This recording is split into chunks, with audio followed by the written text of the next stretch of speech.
Welcome to Cost Saver Conversations. I'm Angela, and I ask the practical questions so you can quickly understand what matters. Today, I'm joined by Assad. Hi, Angela. We are unpacking Navigating Child Benefit Tapering, how to maximize your UK entitlement between 60k and 80k income today, and tying it back to the wider cost saver ecosystem, including tools like UK Child Benefit Tax Calculator, so you can turn insights into action quickly. Just a heads up before we dive in. We are your synthetic hosts. We are great with numbers, but as AI, we can sometimes be confidently wrong. Think of us as the digital versions of your most knowledgeable, slightly caffeinated friends. Exactly. Treat this chat as a smart estimate only, not as professional financial guidance. Always check important details with official sources or a qualified expert before making any big decisions. Welcome back, everyone. Today, we are getting into something that I know has been a proper headache for a lot of families: child benefit tapering. Assad's here with me, as always. Assad, this is one of those topics where people's eyes just glaze over, right? Yeah, it really is. But honestly, Angela, it shouldn't, because there's actual money on the table here, like meaningful money. And the rules changed this April, so there's even more reason to pay attention now. Okay, so let's start there. What actually changed? Because I remember the old system being, well, people hated it, basically. They really did. So the High Income Child Benefit Charge, HIBC, the lovely acronym, it was introduced back in 2013 with a threshold of $50,000. And here's the thing that drove everyone mad. That number was never upgraded for inflation. Not once, for over a decade. You're kidding. Nope. So by 2024, we're talking teachers, nurses doing extra shifts, mid-career engineers, ordinary professionals getting dragged into this clawback that just felt punitive. Because $50,000 in 2013 is obviously a very different proposition to $50,000 now. Right, totally different world. So the spring budget 2024 fixed part of it. From the 2024-25 tax year, the threshold goes up to $60,000, and the taper now stretches across a $20,000 band, so it finishes at $80,000. Oh, so it's a much gentler slope, because before it was that really steep, what, a 10,000 pound window? Exactly. 50k to 60k, that was it. Really sharp cliff edge. Now it's 60k to 80k, so you've got twice the room. Partial entitlement is preserved across a much wider range, which is, yeah, it's a genuine improvement. And remind me, what are the actual child benefit amounts we're talking about? Because I think people sometimes forget what's at stake. Yeah, good question.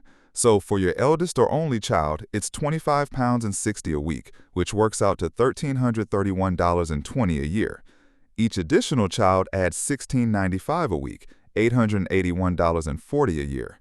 So for a two-child family, you're looking at £2,212 and 60 a year, tax-free. That's not nothing. That's a proper chunk of money. It really is. Worth fighting for, honestly. Especially since, the next budget could change the rules again, so… Always something. Now, here's the bit that has always confused me, and I think confuses a lot of people. It's not based on household income, is it? No, and this is the part that makes people furious. It's based on the highest earner's adjusted net income. So a couple each earning $55,000, that's $110,000 household income, they keep every single penny of child benefit. Wait, really? Yep. But a single earner on $80,000 loses the lot. Is it unfair? Yes. Has it been changed? No, not yet anyway. Wow, okay, so you've mentioned this thing, adjusted net income, ANI. That seems like the thing everyone needs to actually understand here. It is. It's the single most important concept in this whole story, and it's where most people get tripped up because it's not your salary, it's not your P60 figure, it's a specific HMRC calculation. Go on. So ANI is essentially your total taxable income, salary, bonus, rental income, savings, interest, dividends, all of it, minus certain deductions. And those deductions are the key, right? We're talking pension contributions made from your own money, like into a SIP, Pension contributions deducted from gross pay, that's a net pay arrangement. Salary sacrifice contributions, which never even hit your taxable salary in the first place. Gift aid donations, grossed up, and trading losses, where applicable. So, two people earning the same gross salary could have completely different ANIs depending on how they handle their pension and charity stuff? Completely different. And the gap between getting it right and getting it wrong can be over 1,500 pounds a year for a two-child family. Does that make sense? Yeah, it does. That's a lot of money to leave on the table just because you haven't looked at the paperwork. Exactly. And my honest advice, before you do anything else, pull out your last pay slip, dig out your pension paperwork, and figure out which type of scheme you're in. Your HR or payroll team can confirm it in literally 2 minutes. That one step changes everything. Okay, so now the taper itself. How does the maths actually work? Right. So it's 1% of your child benefit clawed back for every $200 of A&I above 60,000. Once you hit 80,000, the charge equals 100% and you've lost everything. Can you walk me through like a concrete example? Because percentages on their own are kind of. Yeah, sure. So two-child family, $2,212.60 a year in benefit. At 60,000 A&I, no charge. You keep the lot. At 65,000, the charge is 25%. You keep $1,659.45. At 70,000, you keep $1,106.30. At 75,000, you're down to $553, and at 80,000 or above, nothing. That's really clear. And I imagine what do they call it? The marginal effective tax rate in that band must be pretty ugly. Brutal is the word. For a two-child family, every extra $1,000 of A&I between 60K and 80K costs you roughly $110 in additional HIBC. That's on top of 40% income tax and 2% national insurance. You're looking at an effective marginal rate of around 53%. 53%? That's more than half of every extra pound just gone. And it's worse for larger families. So if you're in this band and you're doing nothing about it, you're likely overpaying by anywhere from $500 to $2,200 every single year. Okay, so what do you actually do about it? What's the big lever? Pension contributions. Honestly, if there's one tool that does the most work in that 60K to 80K band, it's pensions. Every pound into a registered pension scheme reduces your A&I pound for pound, and you get income tax relief on top. Give me a real example. Like, show me the magic. All right, so imagine you're on 75,000 pounds with two kids. You're losing 75% of your child benefit. That's 1,659 pounds and 45 pence in HIBC. You contribute 15,000 gross into a pension. Four things happen at once. Your A&I drops to 60,000, the HIBC disappears entirely, you get back the full 2,212 pounds and 60, you receive $6,000 in income tax relief, that's 40% of the 15,000, and your retirement pot grows by 15 grand. And what does that $15,000 actually cost you out of pocket? About 6,787 pounds in net take home, because 8,213 of it comes back through tax relief and reinstated child benefit. So you're putting away 15,000, but it's only really costing you under 7. Oh, that's actually amazing. When you lay it out like that, it's kind of a no-brainer, isn't it? It kind of is. But, and I should say this, don't just blindly stuff money into a pension without checking your annual allowance. It's 60,000 pounds for most people in 2024-25, though it tapers down for very high earners. And pension money is locked away until age 55, rising to 57 in 2028. So you need to be comfortable with that timeline. Fair enough. Now, you mentioned salary sacrifice earlier. Is that the best way to do it? For HIBC purposes, all three main routes, salary sacrifice, net pay arrangement, and relief at source like a personal SIP, they all reduce A&I.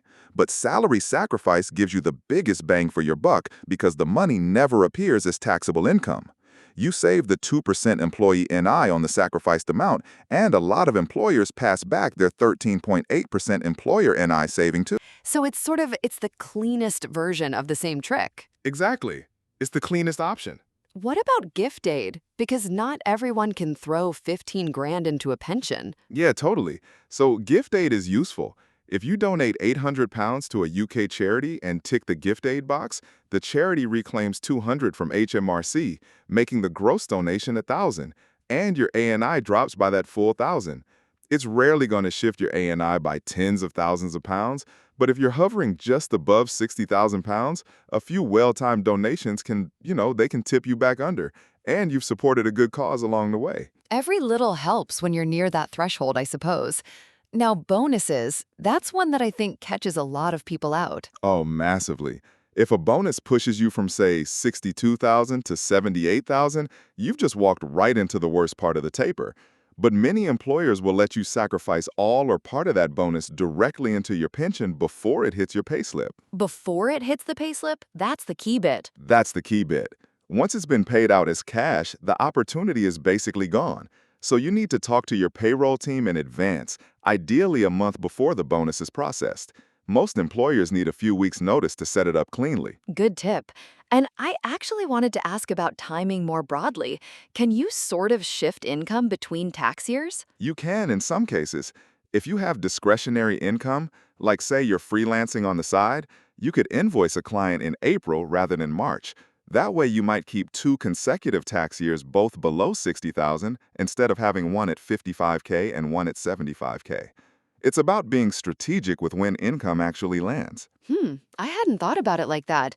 Okay, now there's something you've told me about before that I think is really important.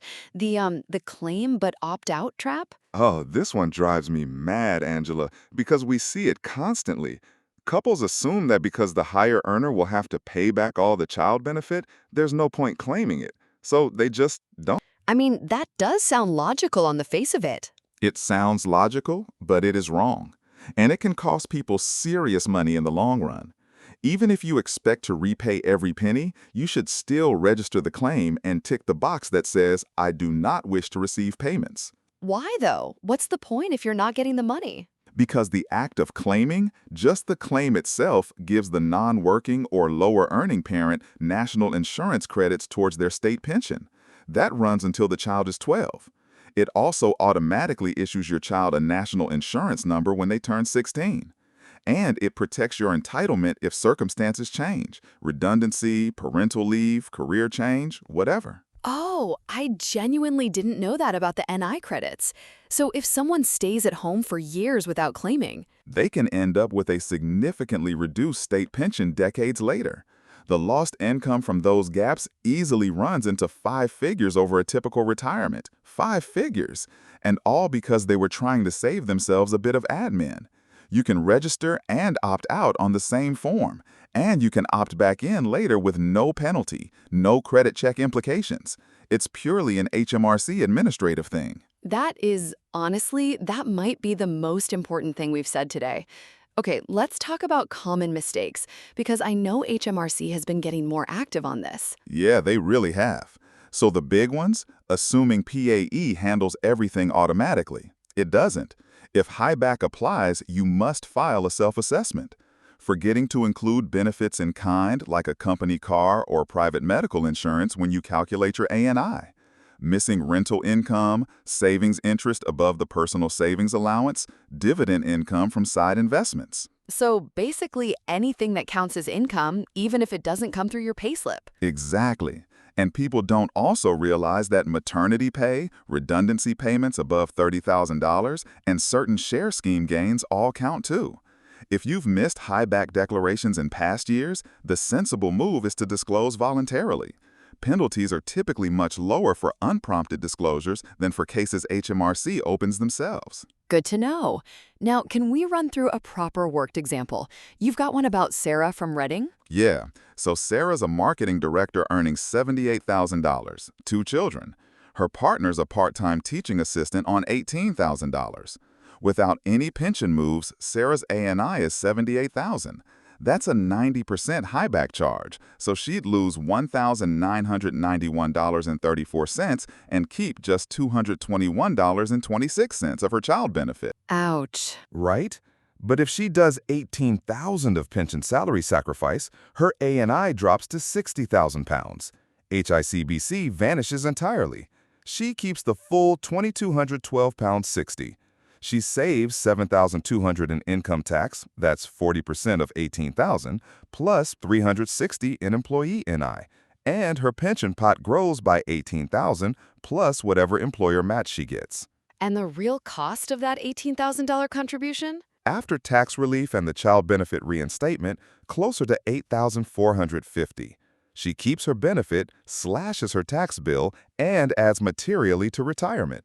That's the kind of result this band rewards when you actually act before the tax year closes. That's a pretty compelling case. Okay, Assad, let's wrap this up. If people take away 3 or 4 things from today, what should they be? All right. First, understand that the threshold is now $60,000 to $80,000. It's a gentler taper, but that band still has an effective marginal rate that can hit 53% or higher. Second, learn your adjusted net income. It's not your salary, it's not your P60. Pull out your payslip, check your pension type, know your number. Third, for most families, the single highest value move is increasing pension contributions, ideally through salary sacrifice. The combination of 40% tax relief, NI savings, and reinstated child benefit can mean a pension top-up costs you just 40 to 50 pence in the pound. And the claim thing, don't forget to claim even if you opt out of payments. Yes, always claim. Always. Those NI credits for the lower earning parent are worth too much to miss.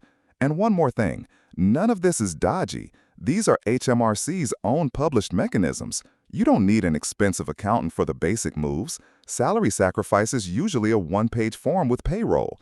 And you can adjust everything each tax year as your circumstances shift. Brilliant. And run your numbers before the 5th of April, people. A 30-minute exercise in March can genuinely be worth 4 figures by April. Assad, thank you, as always. Thanks, Angela. Quick side note, this guide connects with other cost-saver blogs, especially council tax bans and how to avoid overpaying, common landlord mistakes around Energy Performance Certificate C compliance, and UK wedding budget guide. Exactly. And reading those together helps you connect the dots across your household budget, not just this one topic in isolation. And if you want to apply this immediately, jump into tools like UK Child Benefit Tax Calculator right after this episode. Primary sources used here include HMRC, High Income Child Benefit Charge, and Money Saving Expert, so you can verify the data yourself and stay evidence-led. That wraps this cost-saver conversation with Angela and Assad. If this helped, share it with someone who could put these ideas to work this week. Your next step is simple. Try UK Child Benefit Tax Calculator, then read council tax bans and how to avoid overpaying, and use them together to take action today.